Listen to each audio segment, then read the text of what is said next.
Assalamu alaikum, this is Ahmed Shams. This video is a part of a full lecture that will cover almost all types of Staph aureus phenotypic resistance to beta-lactams.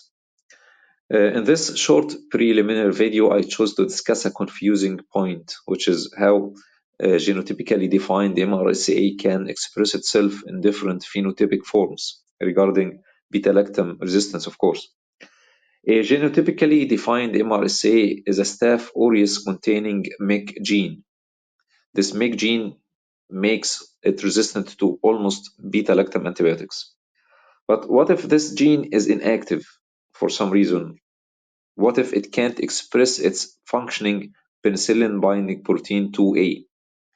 This makes that strain sensitive to beta-lactams in spite of carrying that resistant gene.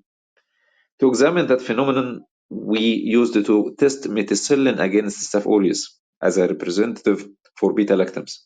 But now oxacillin and cefoxitin have replaced methicillin. Yet the term methicillin sensitive and methicillin resistant Staph aureus is still in use. Let's focus on that yellow circle on the left side of this slide. It's a Staph aureus cell with its genome containing most important resistant genes of MRSA. The red piece is BLA-Z gene, responsible for penicillinase secretion. It's present in almost all MRSA strains and isolates now. The green piece is a staphylococcal chromosomal cassette. It's a mobile piece of DNA carrying the MEC gene in blue.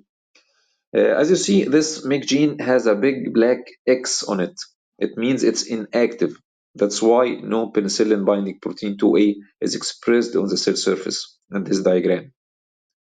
This makes such isolates sensitive to oxacillin and sensitive to cefoxitin as well. We call it oxacillin sensitive MRSA. But many may argue that this term is inaccurate because since methicillin means oxacillin, it will read like this: oxacillin sensitive, oxacillin resistant Staph aureus, and this is ridiculous contradiction. So some people prefer to call it oxacillin sensitive MEC positive Staph aureus. Anyway, please note that such strains are homogeneously sensitive to oxacillin. This means that almost all cell populations contain MEC gene in an inactive form.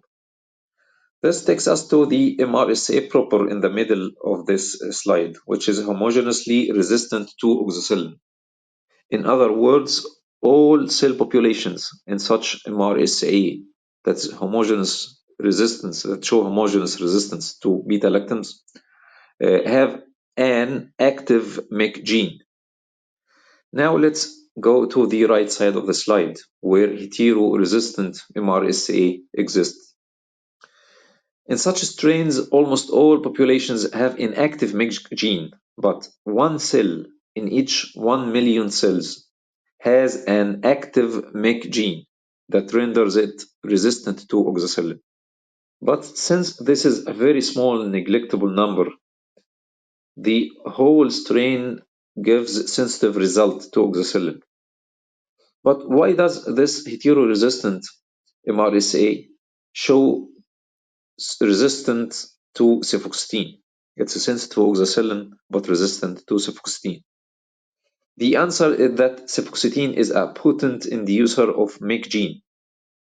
It has the ability to transfer many of the inactive MEC genes into active form, expressing their penicillin binding protein 2A.